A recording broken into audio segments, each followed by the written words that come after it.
The fence post hit the dry Arizona earth with a muffled thud, and Theresa Abbott shot upright in her bed like a woman yanked from the bottom of a dark lake. She sat there in the blue-black silence of her small bedroom, heart hammering so hard she could feel it in her teeth, her fingers clutching the worn quilt her mother had sewn before she died. The clock on the mantel read 3 in the morning. The kind of hour that held no mercy and no soft edges, only the raw bones of the world stripped bare by darkness. Someone was in her garden. The thought did not arrive gently. It arrived the way all terrible things arrived in Dusk Creek, Arizona, in the summer of 1882 fast, and without apology, trailing danger behind it like a shadow trails a man at high noon. She did not reach for a lamp. She knew better. Theresa Abbott had survived 2 years alone on this small plot of land outside the town limits, and she had learned that darkness was the one true ally a woman without a husband possessed. She slid from the bed in her bare feet, pressed herself along the cool adobe wall, and moved to the window. She parted the thin muslin curtain with one finger and looked out into the moonlit yard. What she saw stopped the breath in her lungs completely. There was a man crouched beside the broken section of her garden fence. The 3 posts that Jeremiah Holt's drunk ranch hands had knocked clean off their stakes 2 nights ago when they had ridden through her property line like it was nothing, like her land was nothing, like she was nothing. That broken fence had been a wound she had not yet found the courage or the lumber to address, because addressing it meant going into town and confronting the fact that people like Jeremiah Holt owned Dusk Creek down to its last nail. But this man was fixing it. He moved with quiet precision in the dark, driving posts into the pre-dug holes with something wrapped around the striking end of his mallet so the blows would not ring out. He worked without a lantern, navigating by moonlight and what seemed to be an intimate familiarity with nighttime labor. His hat was pulled low. His coat was dark. He was not a small man, broad through the shoulders, long in the leg, but he moved with the careful economy of someone who had learned long ago that large men in small places caused damage they could not always undo. Theresa watched him for nearly 5 minutes without moving. He did not know she was watching, or if he did, he gave no sign. He finished the 3rd post, tamped the earth around its base with his boot, then stood and tested the fence line with one gloved hand, pressing it, checking for give. Satisfied, he gathered his tools into a worn canvas bag, pulled the strap over one shoulder and took one step toward the darkness beyond her property line. That was when Theresa threw open the window. "Stop," she said. Her voice was low but absolute. The voice of a woman who had decided somewhere between the bedroom wall and the window that she was done being frightened of things in the dark. "I will not ask twice." The man went still. He did not run. He did not spin around with a weapon drawn the way men in Dusk Creek tended to do when they were startled. He simply became very still, the way an animal becomes still when it is not certain whether to trust the sound it has just heard. Then he turned around slowly, and the moonlight caught the lower half of his face beneath the hat brim. He was younger than she had expected. That was her first coherent thought. Late 20s, maybe 30 at the most, with a jaw that needed a razor and eyes that she could not quite read in the silver light, but which seemed, against all reasonable expectations, to carry something that looked remarkably like guilt. "I did not mean to wake you, ma'am," he said. His voice was low and careful, the kind of voice that had learned not to carry. Theresa stared at him through the open window. The night air moved between them, warm and sage-scented, carrying the distant sound of a coyote working its way along the ridge. "You were fixing my fence," she said. It was not a question. It was an accusation dressed in plain language. "Yes, ma'am." "In the middle of the night?" "Yes, ma'am," without being asked. He paused at that one. "Yes, ma'am." She studied him for another long moment, the canvas bag on his shoulder, the mallet handle sticking up from it, the absence of any aggression in his posture. The absolute, bone-deep stillness of a man who had decided he would stand there and answer for himself instead of running, which told her something important about his character, even if she could not yet name it. "Who are you?" she asked. And that was when Luke Rourke said the only thing he could have said that would have made Theresa Abbott not immediately call for the sheriff. "Nobody you need to worry about tonight," he said. "You can worry about me in the morning if you want. But tonight your fence is fixed, and I'm sorry for waking you." And then he walked into the dark and was gone. Theresa stood at the window for a long time after he disappeared, one hand pressed flat against the adobe sill, her heart doing something complicated and uncharted in her chest. The garden lay quiet below her, the three mended fence posts standing straight and true in the silver light, as though they had never been broken at all. She did not sleep again that night. She had come to Dust Creek 18 months earlier, following the death of her father in Tucson and the subsequent collapse of everything that had given her life its shape. Her father, Bernard Abbott, had been a school teacher, a gentle, bookish man who had moved the family west from Ohio when Theresa was 12, chasing a dream of open land, an honest air that the frontier had provided in abundance, but that had also ultimately swallowed him whole the way it swallowed many dreamers, quietly and without ceremony. He had left her the small plot outside Dust Creek, and a deed that felt more like a question than an answer. She had come anyway. Because there was no going back to Ohio. There was nothing there, no family, no prospects, no version of herself that still fit the mold of who she had been before the West reshaped her. And because Theresa Abbott, at 26 years old, had discovered that she was more stubborn than she was afraid.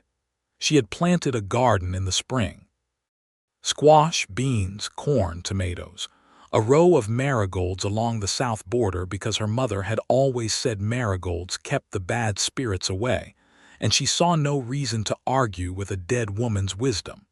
She had learned to shoot a rifle, though she prayed she would never need to use it.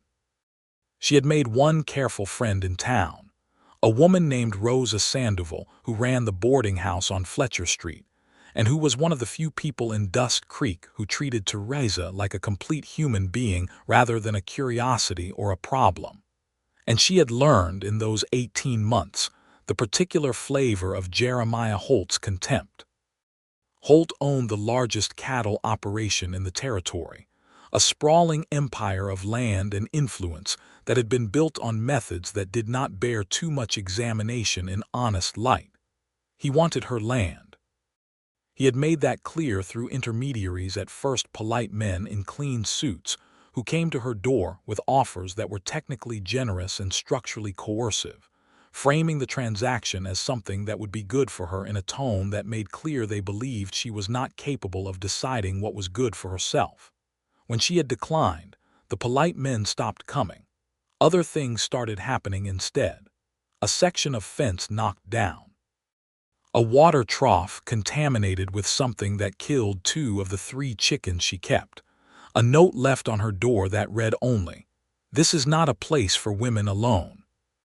She had taken that note to the sheriff, a man named Crabtree who had the look of someone who had been frightened into his own smallness a long time ago. He had listened. He had nodded. He had done nothing.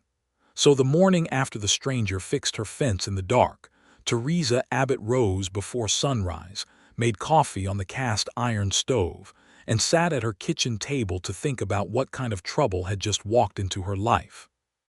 Because in her experience, strange men who appeared in the night doing inexplicable things were not benign. She was still sitting there on her second cup when she heard the knock at her door. She crossed to it with her coffee still in hand, and opened it with the kind of deliberate calm she had learned to project even when her pulse was anything but calm. Luke Rourke stood on her porch in the early morning light, hat in his hands, and he looked different than he had in the dark. Still broad through the shoulders, still carrying that quality of careful economy in the way he held himself.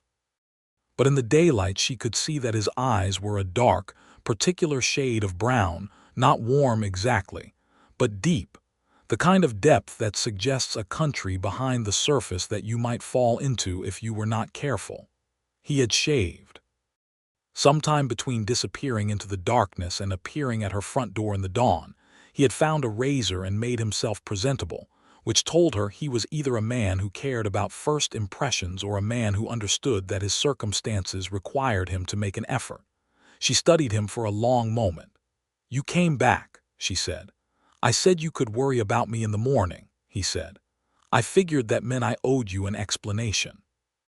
Theresa stepped back and opened the door wider. "Coffee," she said. He hesitated for exactly 1 second, the hesitation of a man weighing risk against something he could not quite name, and then he stepped inside. She poured him a cup and set it on the table and sat back down in her own chair. He remained standing until she nodded at the chair across from her, and then he sat carefully, as though the chair were a thing he did not entirely trust to hold. "Your name," she said.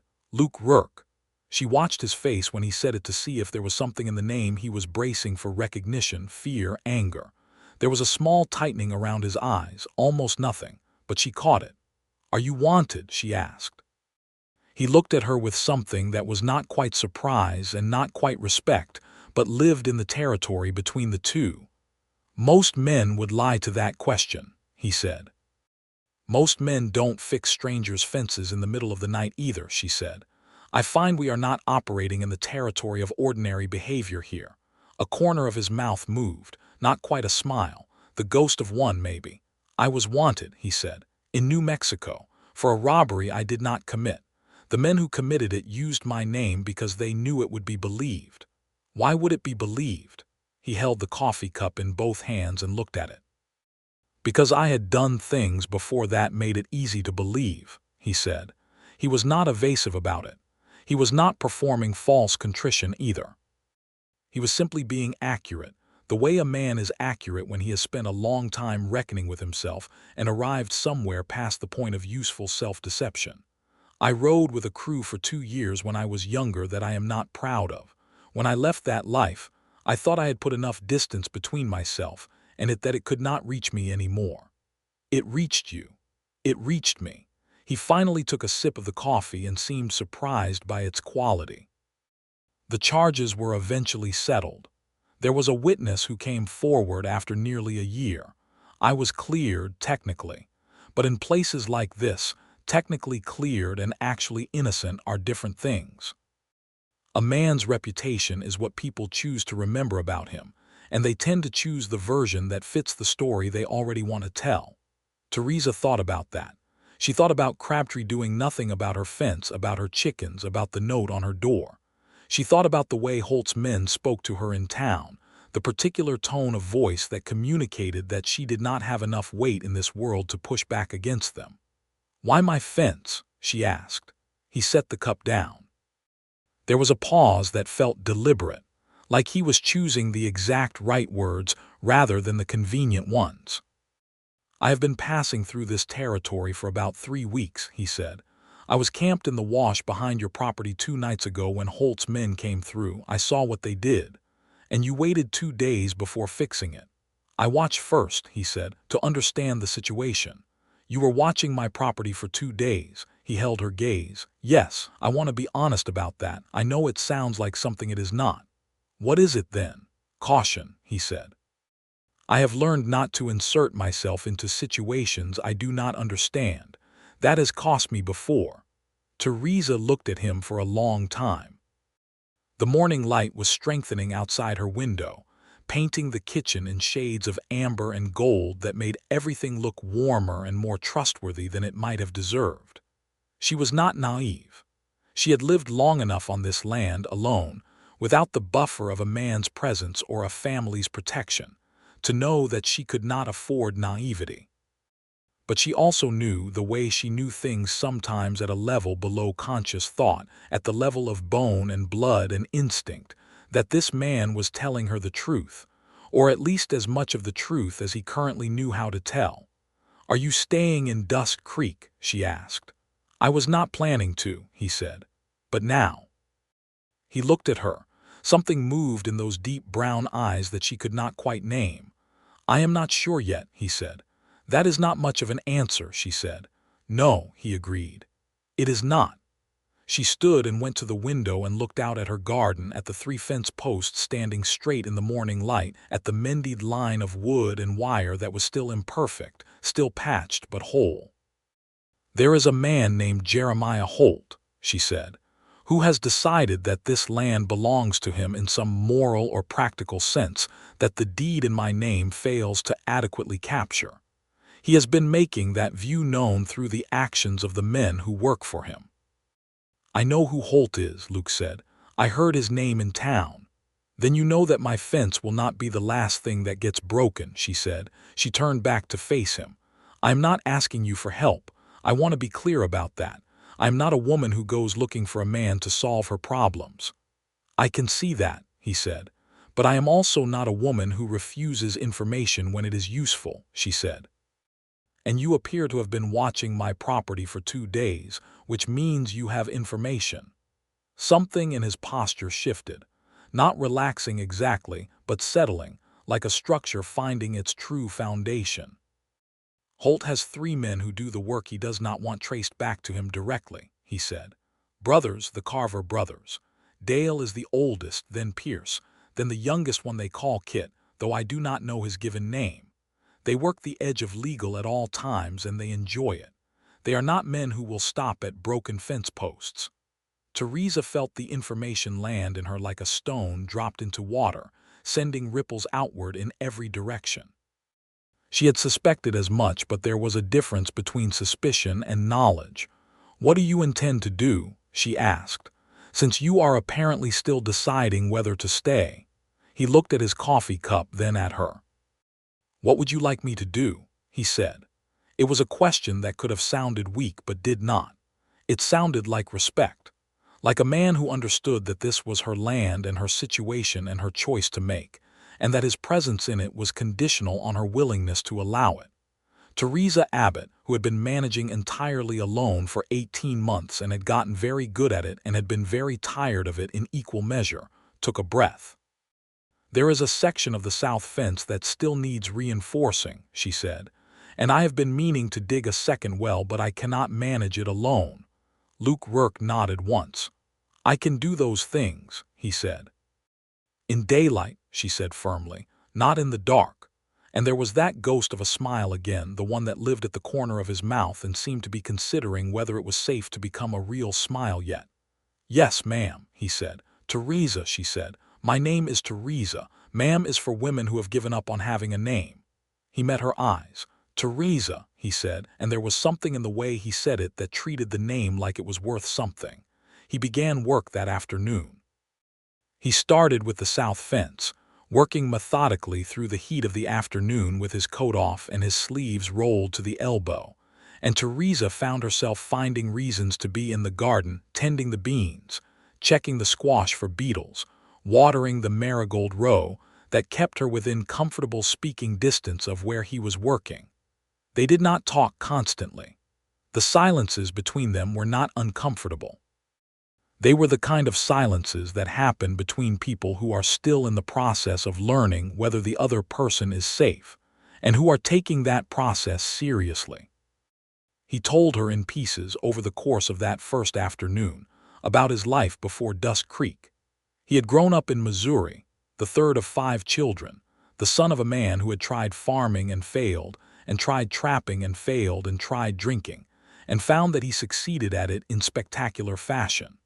Luke had left at 17, young enough that the decision still had a recklessness to it, old enough to know that staying would cost him something he could not afford to spend. He had drifted into the company of men who lived outside the law, not from any philosophical commitment to criminality, but from the simple practical fact that it was available, and he was hungry, and the alternative options had not yet presented themselves.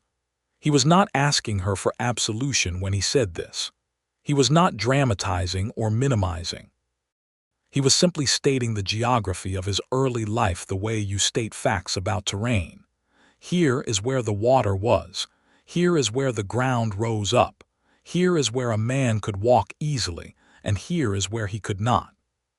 The crew he had ridden with 4 men whose names he gave her plainly, not hiding behind vague pronouns, had robbed 3 stage lines, and a mining payroll over 14 months before Luke had walked away from it. He had not been caught during that time. He had not hurt anyone, though he acknowledged that the distinction between the kind of robbery that relied on fear and the kind that relied on violence was a distinction that did not ultimately hold as much moral weight as he had once hoped it would. He had walked away because of a woman, not romantically. A woman at a way station outside Santa Fe who had been behind the counter when they robbed it. A woman of about 60, with white hair and steady hands, who had given him the money from the box without theatrics, and had then looked at him, just looked at him, with a quality of clear-eyed sorrow that had nothing to do with fear and everything to do with seeing him entirely and finding what she saw very sad.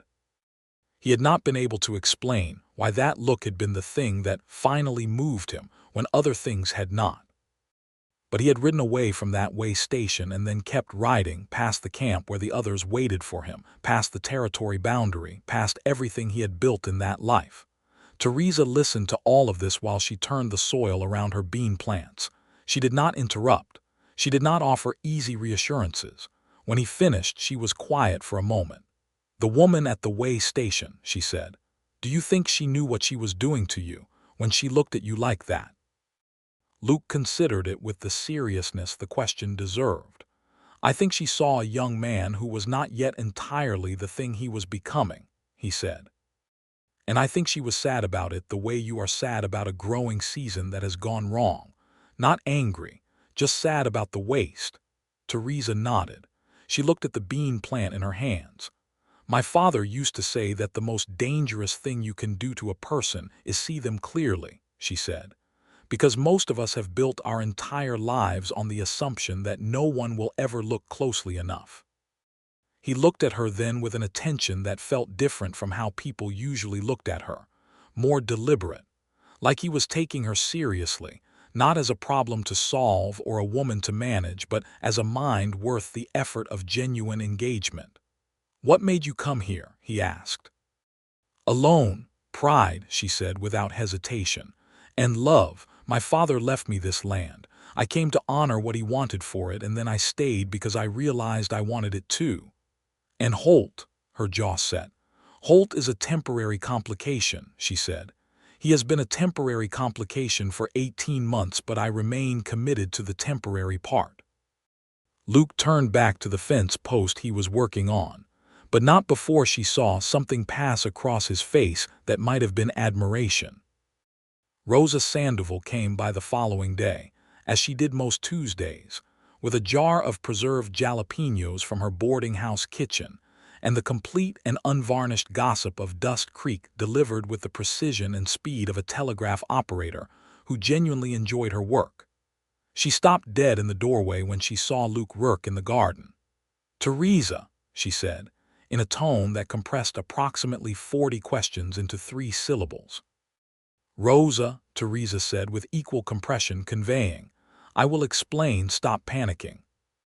They sat on the porch while Luke worked on the frame for the second well that he had started laying out that morning, and Theresa told Rosa the story in a low, quick voice that Rosa received with the full intensity of her attention and the slight forward lean of someone who has waited her whole life for information this interesting. When Theresa finished, Rosa was quiet for a moment. Then she said, "Luke Rourke." "Yes. There was a Luke Rourke who came through here about 4 years ago," Rosa said. She was looking at the man in the garden with a measuring expression. "He did not stay long. He was riding with the Pierce crew at that time, I believe.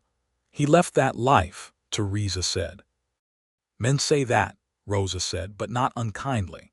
More like she was cataloging the statement for later examination. "I know the difference between a man who says it and a man who means it," Theresa said. Rosa looked at her. Rosa was 32 and had been widowed at 25 and had built her boarding house out of the inheritance and her own considerable force of will, and she had a way of looking at people that combined warmth with an absolute refusal to be deceived. "Do you?" she said. Not challenging exactly, more like she was genuinely asking. Theresa was quiet for a moment, then she said, "I think so." Rosa turned back to watch Luke, who was working the post-hole digger with an efficient rhythm, ignoring them both with a tactfulness that suggested he was fully aware they were discussing him. "He is not a bad-looking man," Rosa observed. "Rosa, I am simply noting a fact," Rosa said. "The Lord made him in a flattering configuration. That is not an opinion.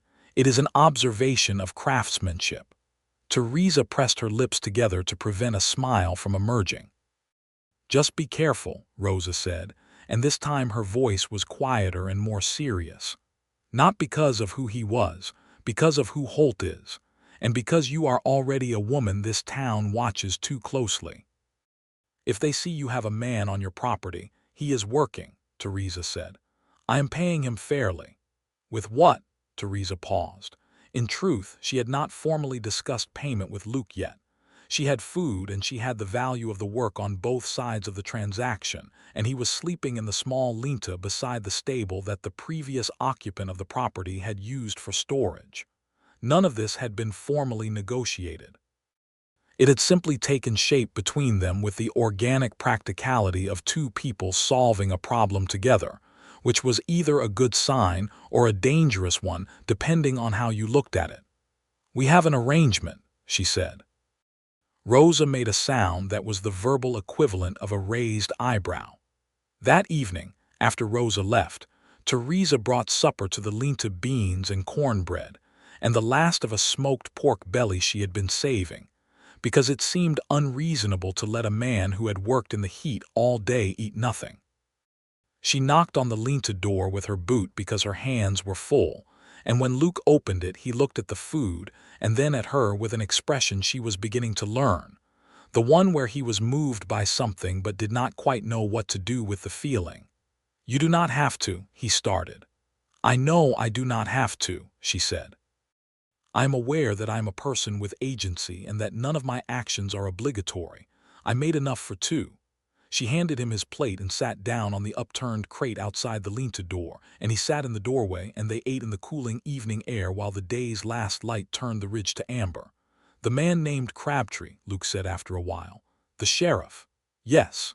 He does not act alone in Holt's direction," he said. "Or rather, Holt does not only have Crabtree. He has the circuit judge as well, a man named Forsyth who comes through every 6 weeks. I heard his name in connection with Holt's twice in the last few days." Theresa put her fork down. She had suspected there were deeper roots to Holt's influence than just Crabtree, but hearing it confirmed made the problem spread wider in her mind, reaching further into the institutional structure of the territory than she wanted it to reach. "How did you hear this?" she asked. "There is a saloon on the north side of town called the Copper Cup," he said. "Men talk in saloons the way they do not talk anywhere else. They feel invisible there. I sat at the bar for 2 evenings and I was furniture."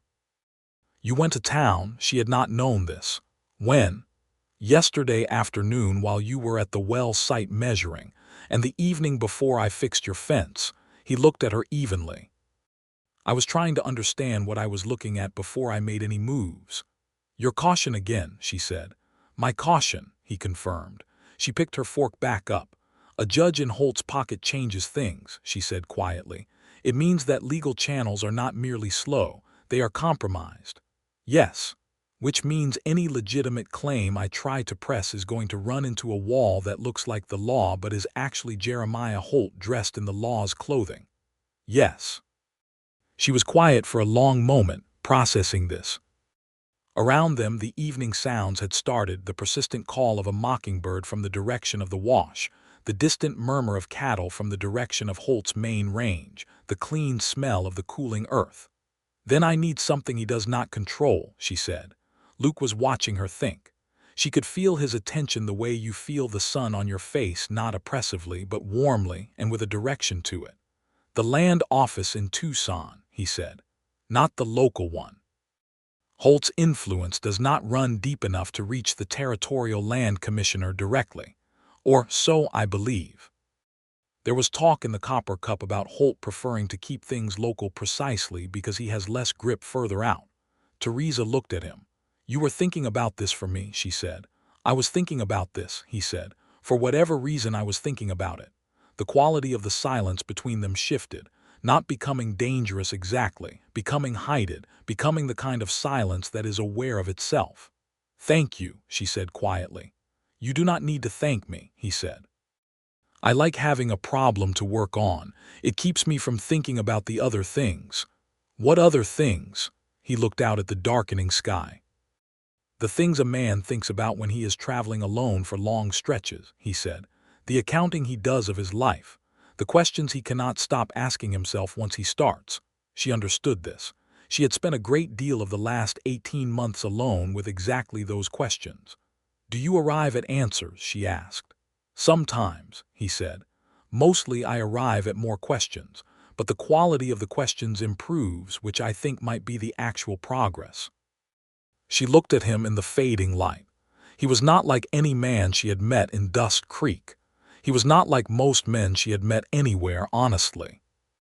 He had a quality of interior life that was visible from the outside, not in an affected or performed way, but in the way that genuinely thoughtful people carry their thinking on their faces for those who know how to read it. And Theresa Abbott had always known how to read faces. It was one of the things her father had given her, that particular quality of attention. She collected their plates and carried them inside, and he said good night from the doorway of the lean-to, and she went to bed that night thinking about the territorial land commissioner in Tucson, and about the way Luke Rourke's voice lowered slightly when he was being completely honest, and about the strange, complicated shape that her life was currently taking that she had not planned for and could not entirely regret. The trouble came on a Thursday, 10 days after Luke had first appeared in her garden. It came in the form of Dale Carver, who rode up to her gate at mid-morning on a horse that was too good for him, and delivered a message from Holt himself, an actual letter, on paper that cost more than she spent on food in a week, written in the kind of language that was careful and civil on the surface, and carried the specific toxicity of a threat that had been laundered through a lawyer. Holt was revoking his previous offer, the letter said. He was now prepared to pursue a legal challenge to the original deed on the grounds of a contested survey from 1874 that he claimed overlapped with the boundaries of his grazing license. He had retained the services of a land attorney in Tucson. He expected the matter to be resolved within the year in his favor, and hoped she would consider whether the difficulty and expense of a legal fight was something she truly wished to undertake. Theresa read the letter twice. Then she folded it precisely and placed it on her kitchen table and went outside to find Luke. He was at the well site. He read the letter standing up, read it without rushing, and when he was finished he looked at her with those dark eyes and said, "He has moved up his timeline." "Yes," she said, "which means something changed." "Which means he found out I am here," Luke said. Theresa felt the implications of that drop through her like cold water. "He thinks you represent a threat to his plans," she said. "Your being here has accelerated his move against me." "I am sorry," Luke said. "That was not my intention." "I know that." She took the letter back from him. "But it changes what we need to do. If he has already engaged an attorney in Tucson and is threatening a formal legal challenge, I need to get to the land commissioner there before his attorney does and establish my position on record." "How long a ride?" 2 days by wagon. 1.5 if I ride." "I will take you," he said. She looked at him. "Luke, there are 3 Carver brothers," he said calmly. "Dale was just here to deliver the letter. He will tell Holt that I am still on the property. Holt will not want to wait to see what I do next. If you ride to Tucson alone and those men are watching the road, which they will be, Theresa, I will not let you ride that road alone." The way he said her name. She had been noticing it for days, the particular care with which he spoke it, as though it were something worth handling correctly. "I am not a woman who needs," she started. "I know exactly what kind of woman you are," he said, and there was a quiet intensity in it that stopped her argument entirely. "You are a woman who does not need anything from anyone. You have established that very clearly and I respect it completely.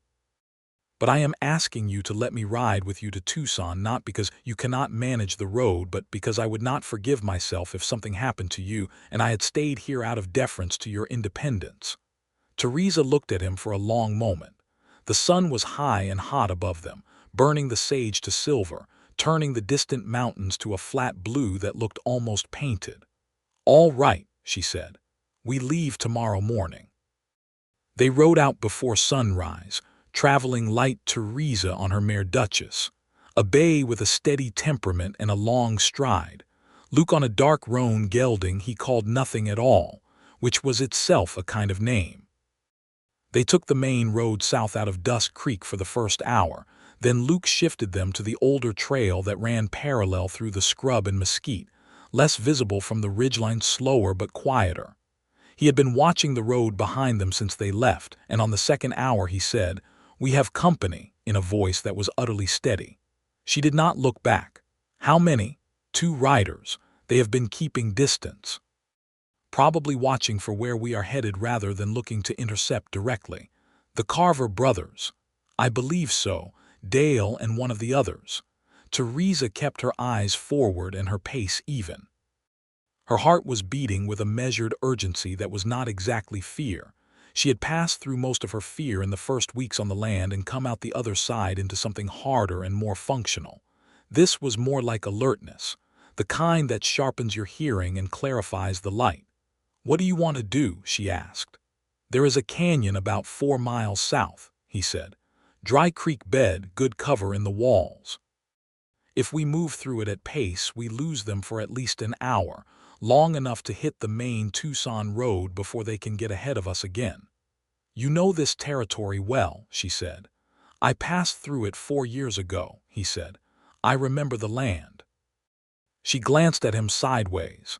He was watching the middle distance with that focused attention that she had come to understand was not tension, but precision, the difference between a man who was afraid of danger and a man who had learned to think clearly in its presence. "Move," she said. He moved.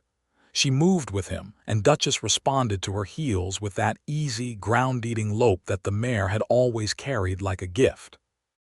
They entered the canyon with the sound of hooves muffled by the dry sand of the creek bed and the red rock walls rising on either side, and Theresa felt the particular exhilaration of decisive action, the moment when you stop waiting for things to happen to you and start making them happen for yourself.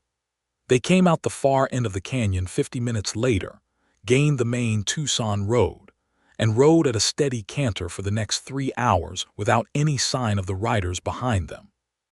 They camped that night in a shallow draw with a good fire and good coffee that Luke made from a worn tin pot he carried in his saddlebag, and they talked for 2 hours after supper in a way they had not quite managed before. The ease of 2 people temporarily removed from the context that complicated them, finding that, without that context, they were simply 2 people who were very glad to be in each other's company.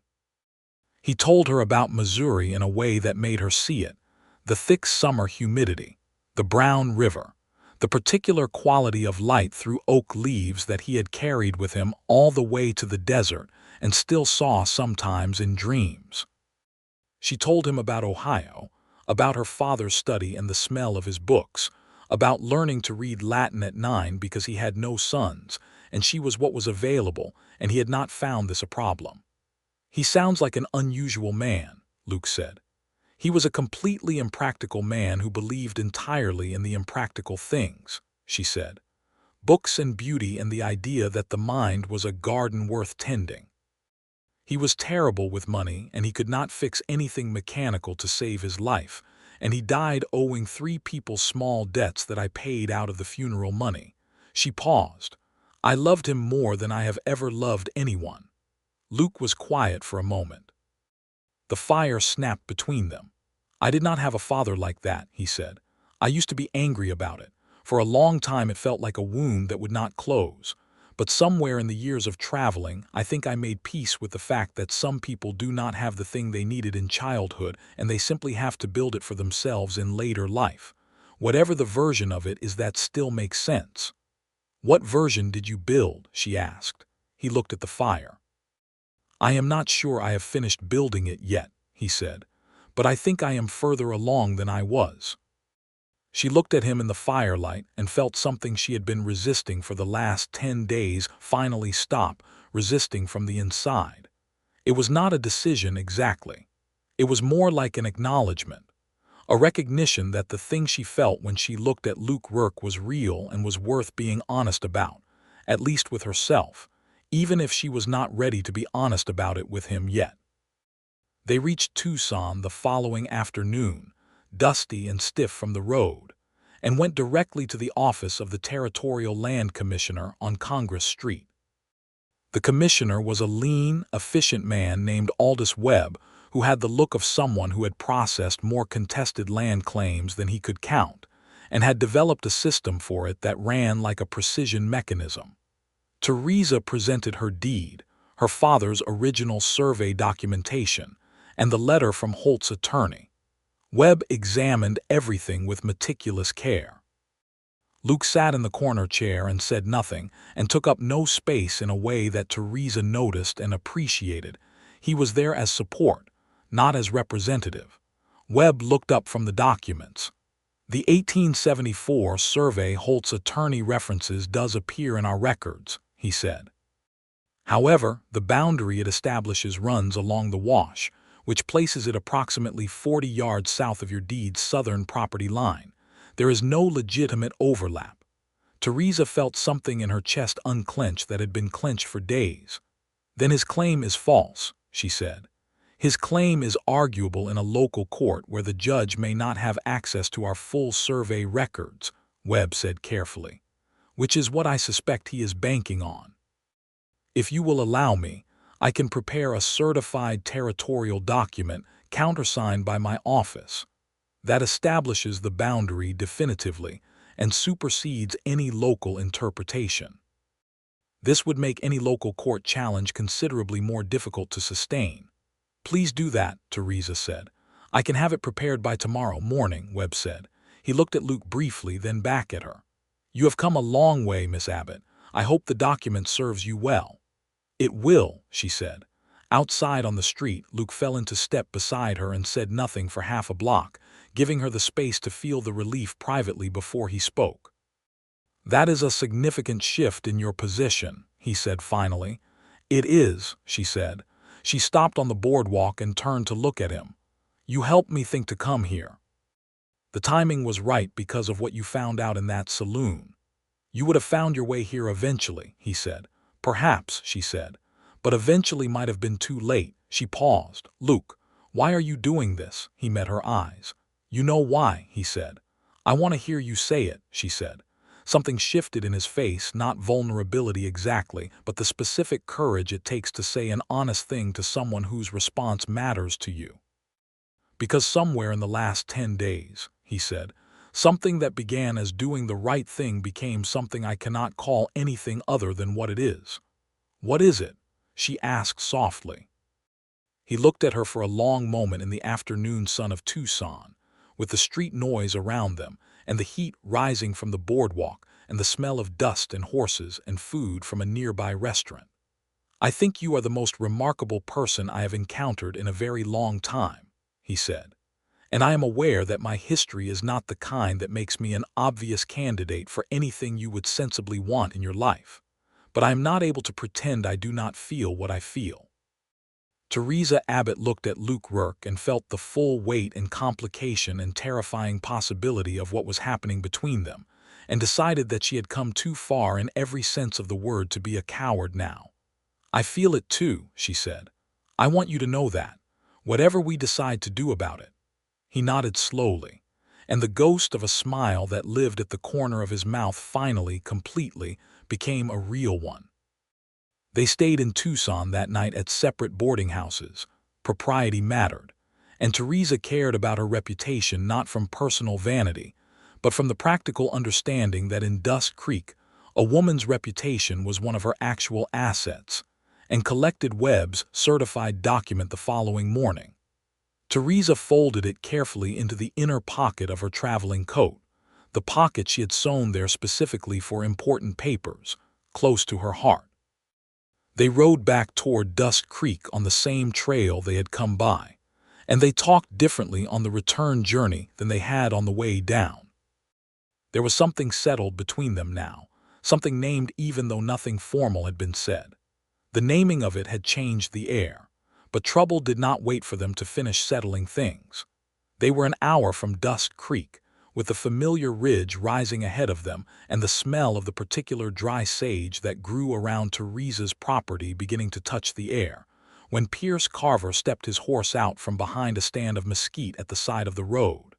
He was alone.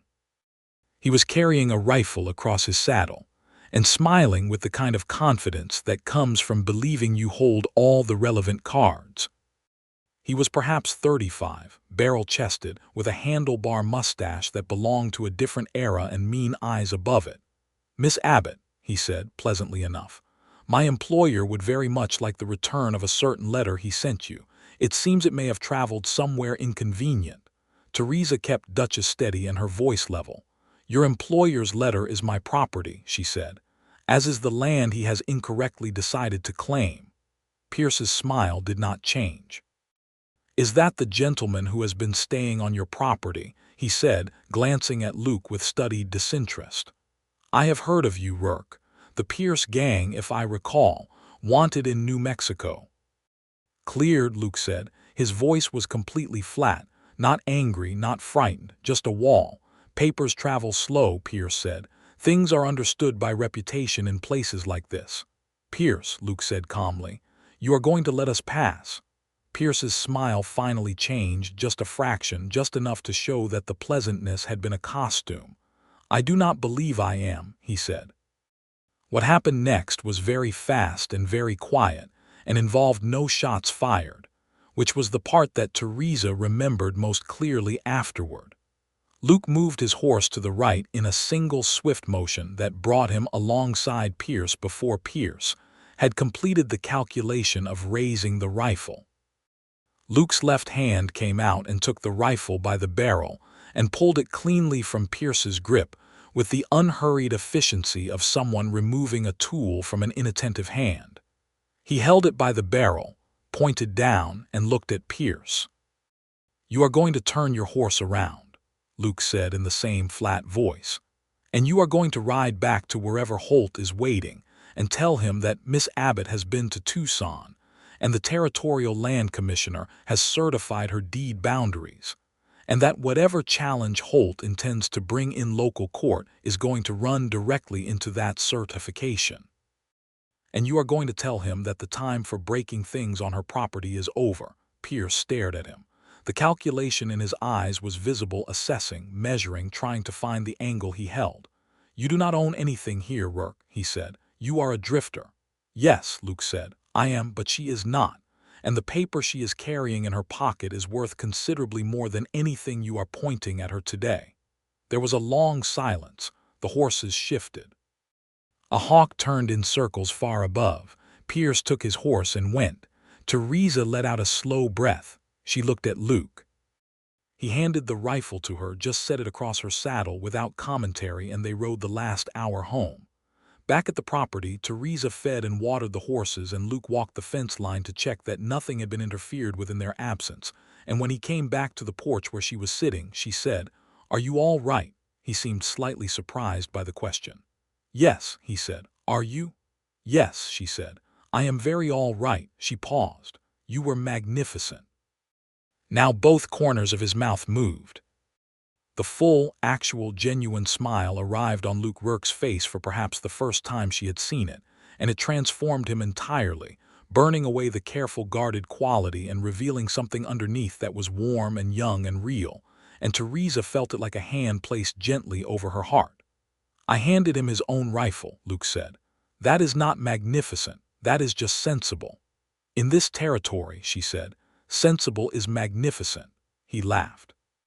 Quietly and briefly but fully, and she laughed with him, and the porch of the small adobe house outside Dust Creek held the sound of it for a moment in the evening air.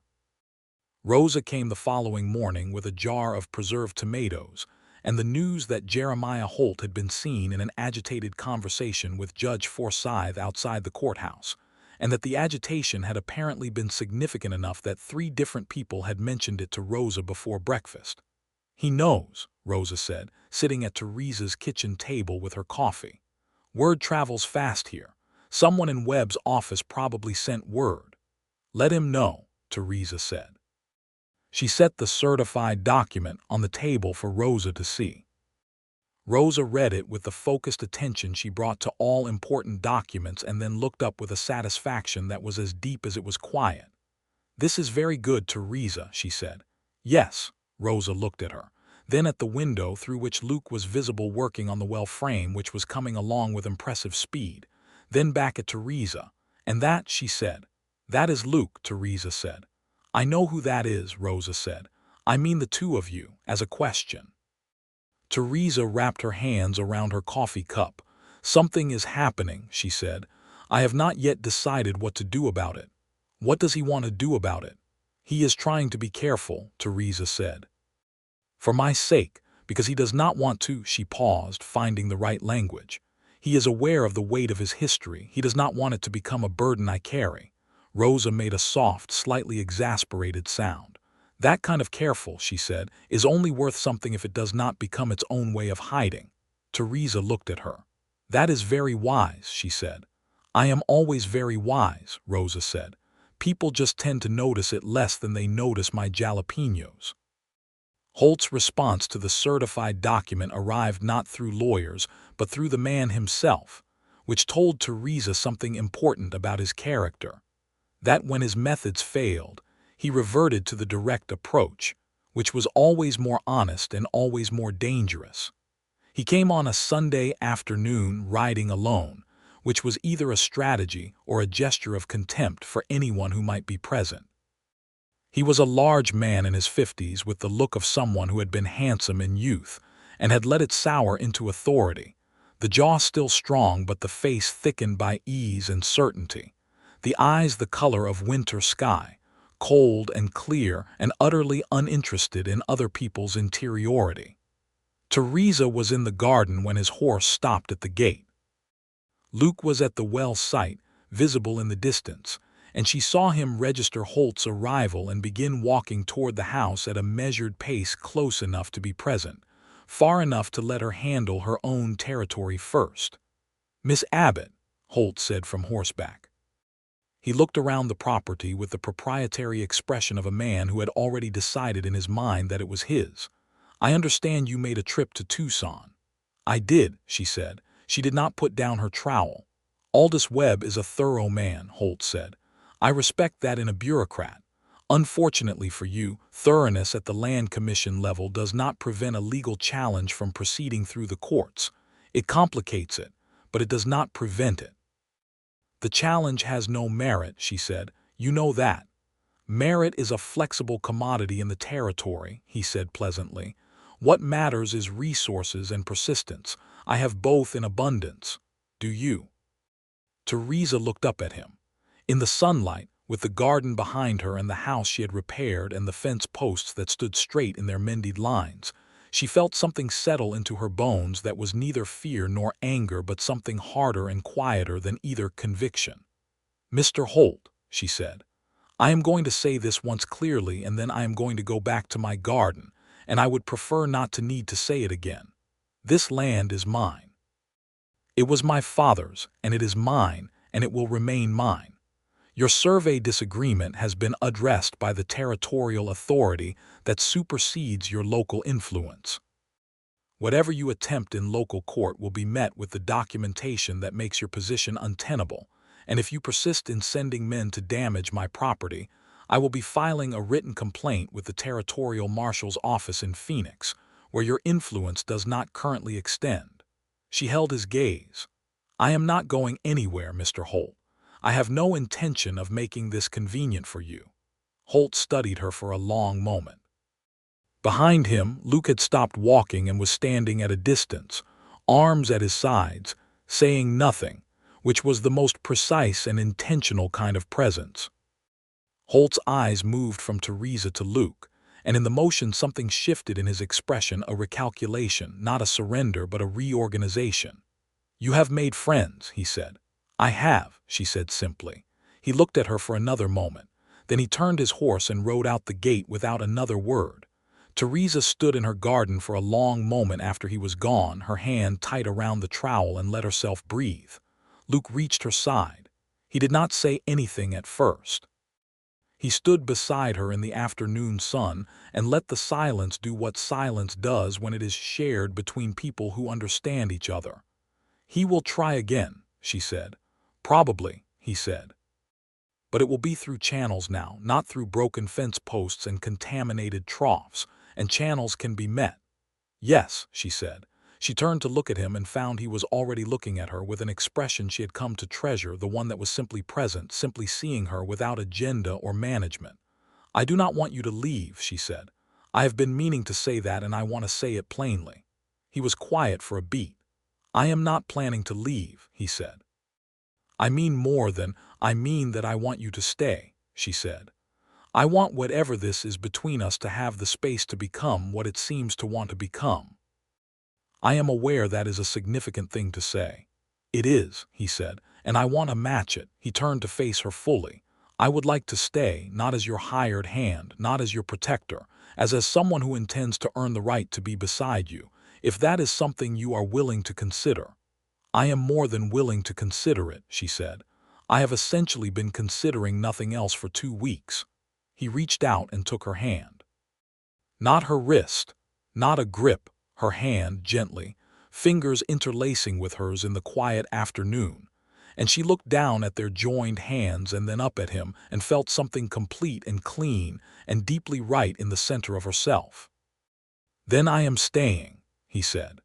The months that followed were the kind that rearrange the interior architecture of a life. Luke made himself useful in every way that a man with his skills and his history and his particular brand of careful intelligence could be useful on a small farm outside a complicated town. He finished the second well, which doubled the water available for the garden, and for the small herd of goats she acquired from a family passing through in October who could no longer take them further west. He rebuilt the lean-to into an actual guest house. Working with an attention to craft that suggested carpentry was not a new skill for him.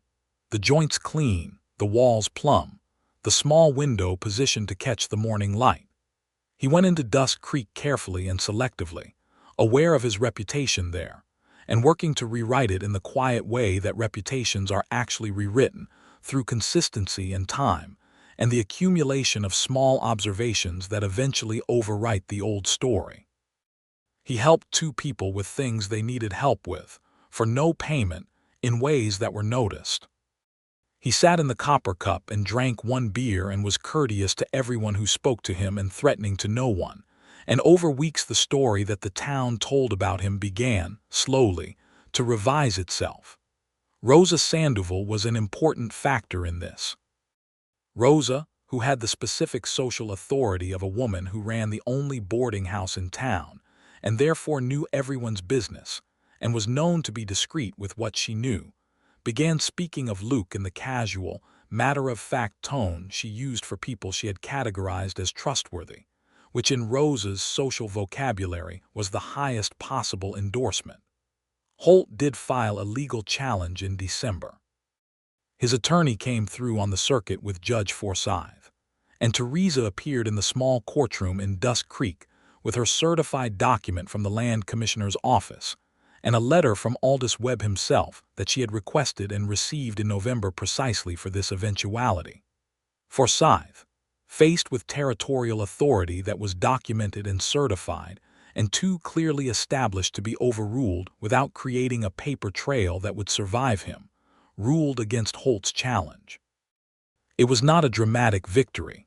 It was delivered in Forsyth's dry, economical judicial voice with no ceremony or emotion. But Holt's expression when the ruling came down was worth every difficult mile of the road to Tucson. Luke had been in the courtroom. He had sat at the back, not beside her. She had Rosa beside her, and he had watched with that particular focused attention. And when the ruling came and Theresa turned, the look on his face when their eyes met across the courtroom was something she thought about for a long time afterward. Pride, yes, but also something quieter and deeper. A joy at her joy. A happiness that was entirely about her happiness and not at all about himself, which was the rarest kind. Christmas came to the Arizona territory in that particular way. It has their cold nights and brilliant days. The desert transformed by occasional frost into a spare and silver landscape that was beautiful in a way that required you to let go of what you thought beauty was supposed to look like. Theresa made a wreath from dried sage and rose hips and hung it on the door.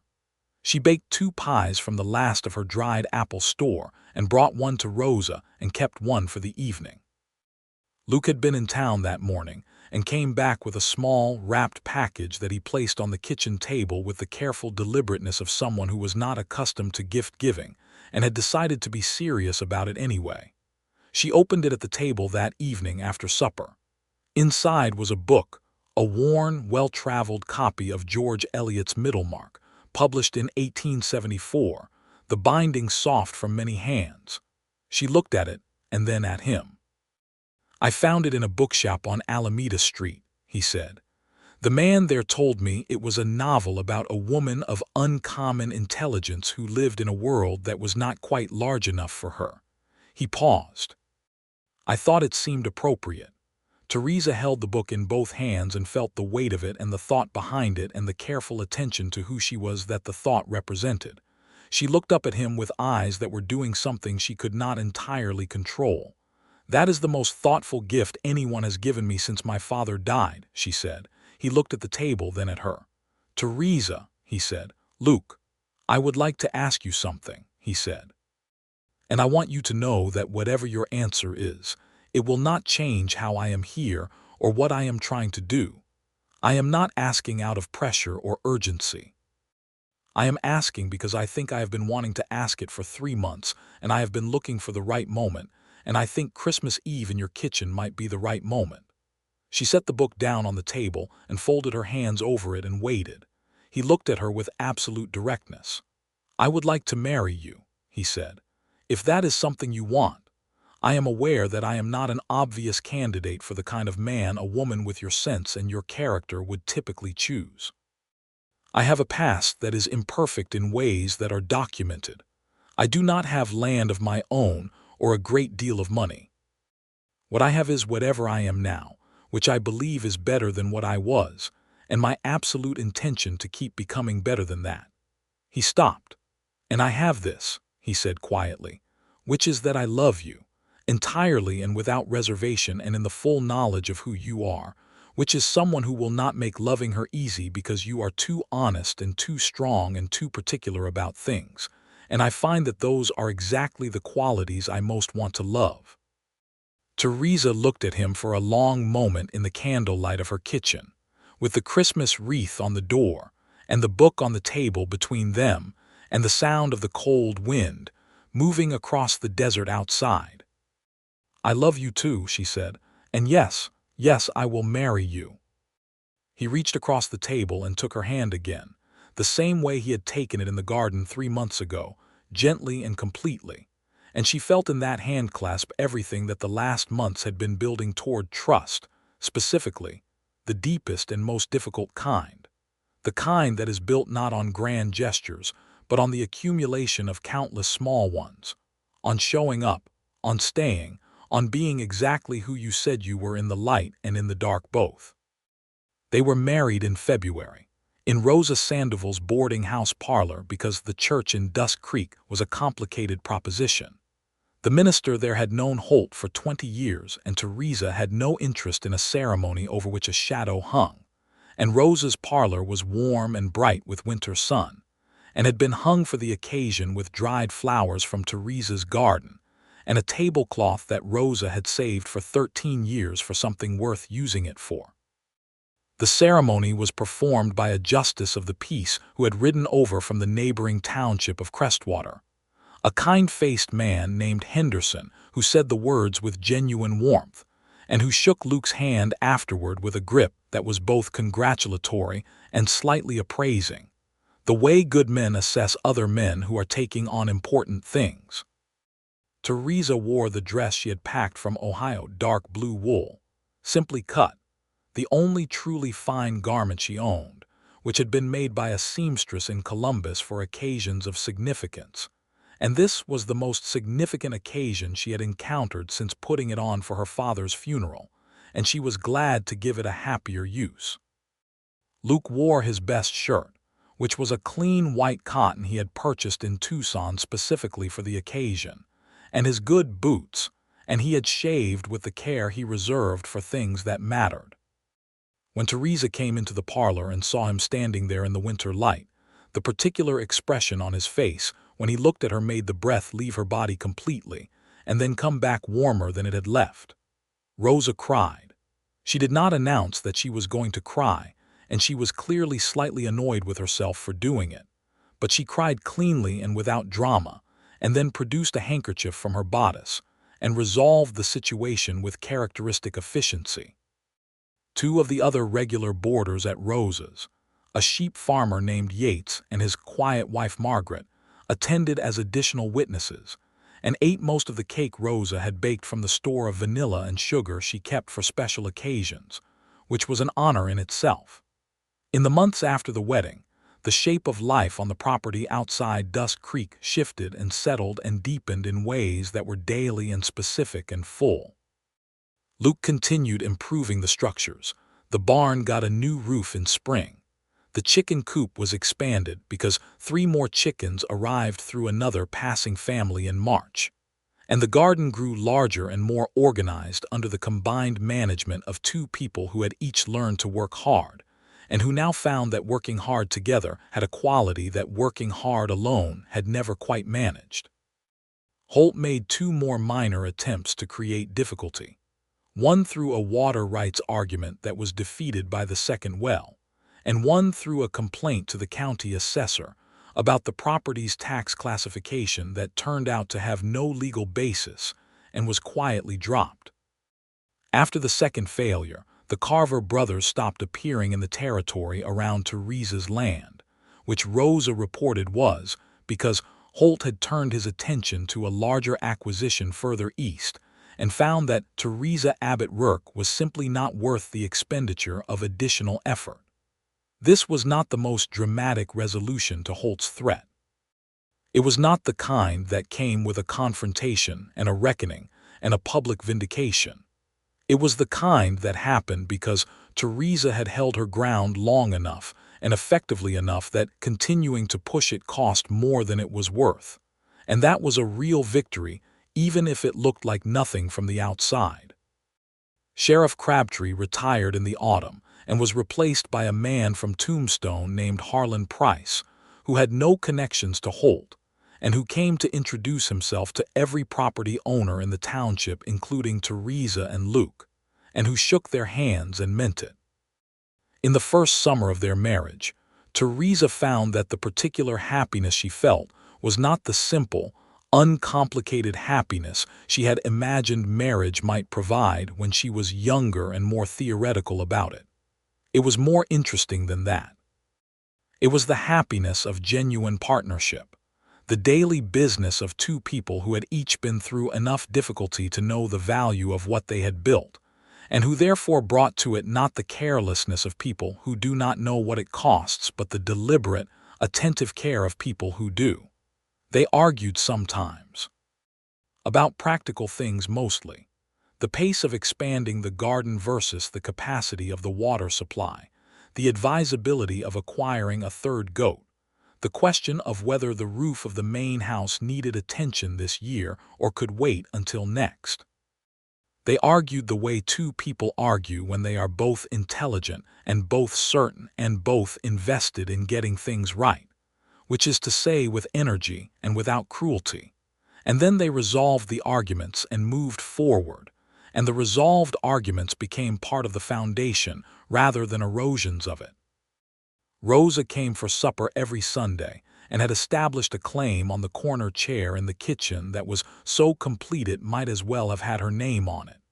She and Luke had developed their own friendship, separate from Theresa, built on a mutual directness and a shared appreciation for practicality that was its own kind of warmth. She taught him to make her chili recipe, which Luke then improved by a small but significant amount by adding a dried pepper he found at the mercantile, and which Rosa acknowledged was an improvement with the particular grace of someone who is not accustomed to improving upon and finds it unexpectedly charming. In the October of their first married year, Theresa told Luke one morning over coffee that she was expecting a child. She had been sitting with the knowledge for 3 days, turning it over, feeling the enormity of it before she said it out loud. When she did, she watched him receive the information the way she had learned to watch him receive important things, the moment of absolute stillness, the deep breath, the face that moved through several expressions too quickly to fully catalog before arriving at the one that was true.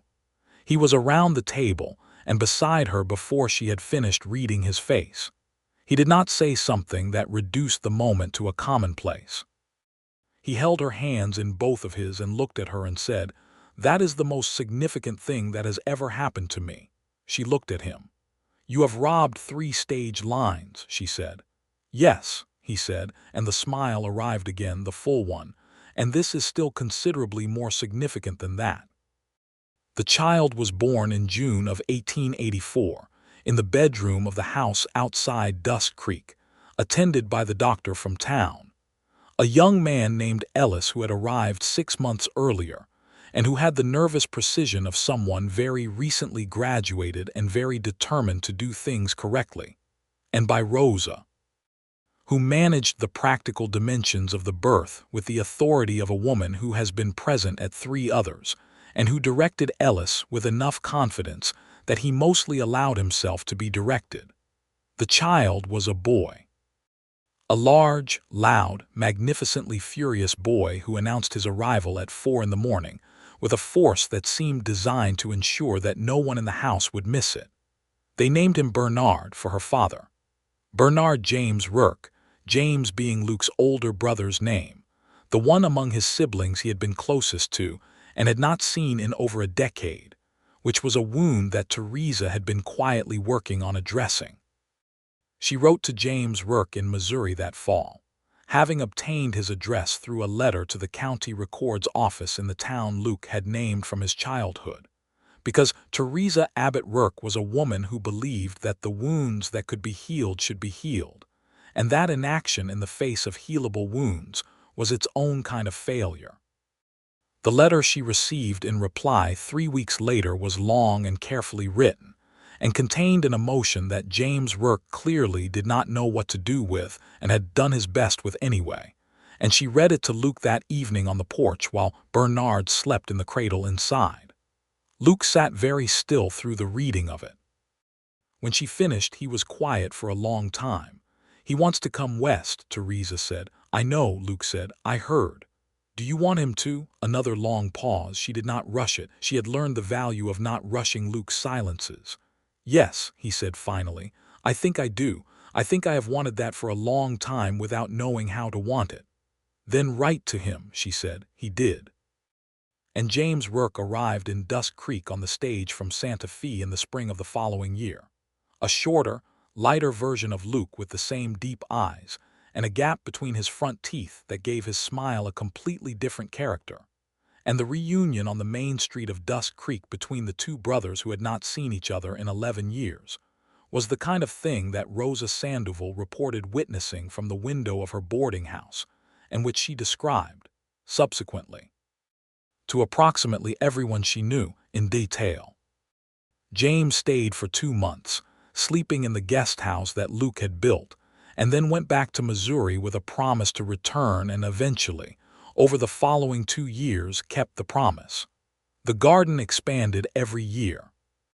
The marigolds along the south border multiplied with the particular enthusiastic productivity that marigolds bring to good soil, and by the 3rd summer they were so thick and bright along that fence line that people driving past the property on the road would sometimes slow their wagons to look at them. The south fence stayed mended.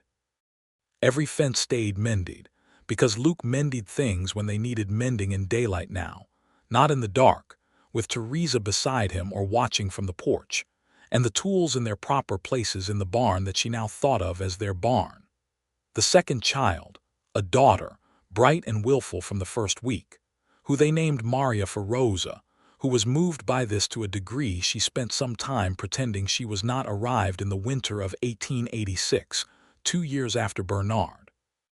She came into the world in the same bedroom, attended by the same doctor and the same Rosa, but with considerably less drama than her brother, and at a reasonable hour of the afternoon, as though she had decided from the beginning that she would be efficient about the essential things.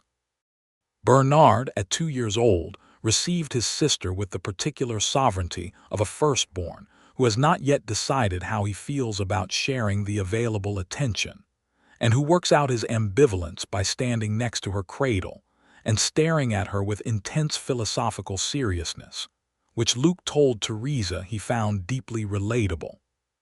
The house outside Dust Creek in those years, the mid-1880s of the Arizona Territory, when the railroad had come through the southern part of the territory, and the old frontier was already beginning to shift and change, when the rawness of the early settlement period was being overlaid by something more permanent and organized, when the fights were more about law and land and money than they were about survival in the simplest sense.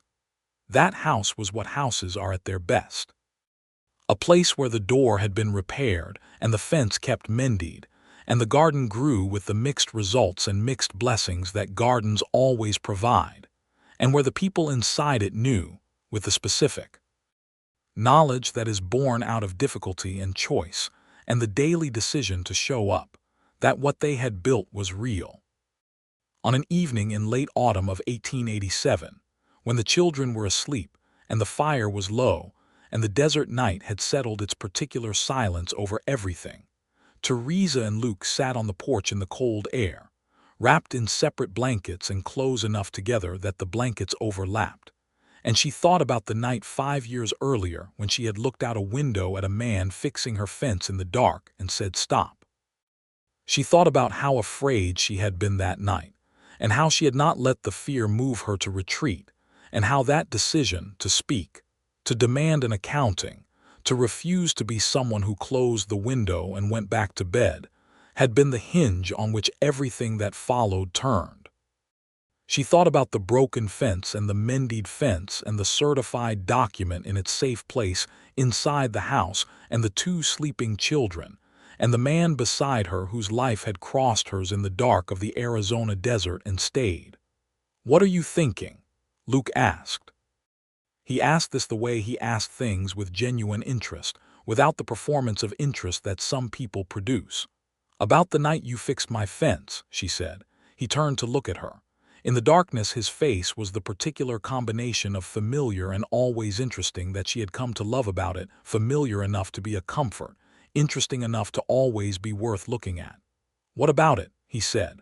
"I was thinking about the specific texture of that night," she said. "The moonlight. The muffled sound of the mallet, the fact that you stopped when I said stop." "I was always going to stop," he said. "I know that now," she said. "I did not know it then.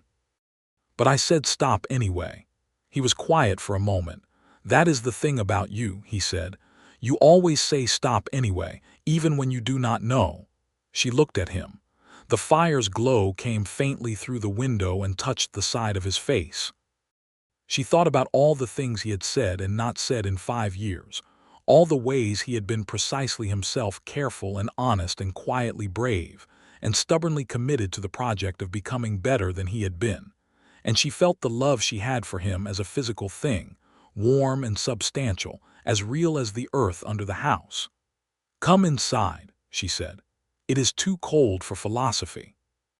He laughed, the real laugh, the one she had earned from him slowly and still found extraordinary every time, and they went inside, and the door closed behind them, and the desert night settled over the house and the mended fence and the garden where the marigolds had gone to seed for the winter, waiting quietly for spring to ask them to begin again. Dust Creek in the years that followed continued its slow transformation from frontier outpost to actual town, with all the complications and losses and accidental beauties that transformation entails. The railroad came closer in 1889, which changed the economic gravity of the area and reduced Holt's dominance considerably, since his empire had been built partly on controlling access to resources that the railroad now made available through other channels. He sold the eastern parcel of his holding in 1890 to a consortium from back east, and spent the latter years of his influence being slowly and impersonally eclipsed by forces larger than his local authority, which Theresa found considerably more satisfying than any dramatic confrontation could have been. Crabtree, the retired sheriff, could be seen most afternoons on the bench outside the dry goods store, and Theresa always greeted him courteously when she passed, because she had decided early in her time in Dust Creek that bitterness was too expensive a luxury to maintain, and that courtesy cost nothing and accomplished more. The Carver brothers dispersed. Dale went north to Colorado. Pierce was eventually arrested in New Mexico for something unrelated to anything in Dust Creek, and the youngest, Kit, seemed simply to vanish from the territory in the way that men of his type sometimes did, the geography simply absorbing them. Rosa Sandoval expanded her boarding house in 1889 with an addition that gave her 4 more rooms, which she filled immediately with the reliable stream of people moving through the territory. And her corner chair in Theresa's kitchen remained permanently her corner chair for 20 years, and she remained one of the people in the world that Theresa loved most unreservedly and was most consistently glad to have in her life. Bernard Rourke grew into a boy who was large and careful and genuinely interested in how things worked, with his father's hands and his mother's Latin, and a talent for mathematics that seemed to have arrived from somewhere neither of his parents could entirely account for. Maria Rourke grew into exactly the person she had announced herself to be from the first week: efficient, direct, bright, with a will that her parents both admired and occasionally had to sit down and compose themselves after encountering. In 1891, Theresa discovered she was expecting a 3rd child and told Luke over the same kitchen table where they had eaten their first shared meal together, and the expression on his face this time had the quality of a man who is very well acquainted with joy and has not stopped being grateful for it. The 3rd child was another boy. They named him Thomas, no particular tradition or precedent, simply because it suited him immediately and unmistakably. He arrived in March with the early spring wildflowers beginning on the hillsides and stayed, like all the others, permanently and completely. 3 children, Luke said one evening, looking at the 3 of them arranged in various attitudes of exhausted post-supper repose around the main room. Bernard was reading on the floor, Maria had fallen asleep in the corner with her shoes still on, and Thomas at 8 months old was sitting in the wooden chair Luke had made for exactly this purpose, examining his own hands with the deep philosophical seriousness of a small person to whom hands are still very new and very interesting. 3 children, Theresa confirmed from the kitchen doorway. The fence needs another mending, he said. This was not a non sequitur. Maria had walked into it that afternoon while looking the other direction, and 2 of the slats were loose. Tomorrow, she said. In daylight, he said, and looked at her with those dark eyes that were exactly as deep and as worth falling into as they had been on the morning he had sat in her kitchen and answered for himself. And she felt the same warmth she always felt, which had not diminished in the years but only grown more specifically itself, more precisely her name for the thing she felt when she looked at Luke Rourke. In daylight, she agreed. Bring Bernard. He has been wanting to learn. And the next morning Luke Rourke and his son mended the fence together in the clean Arizona sun, with Theresa watching from the porch and Maria up and awake and opinionating helpfully from nearby and Thomas asleep inside, and the marigolds along the south border standing bright and true in the morning light, keeping whatever needed keeping away as they always had. The land was hers. The life was theirs. The fence stood. And that, against every dark probability of the desert night 5 years past, was enough. More than enough. It was everything.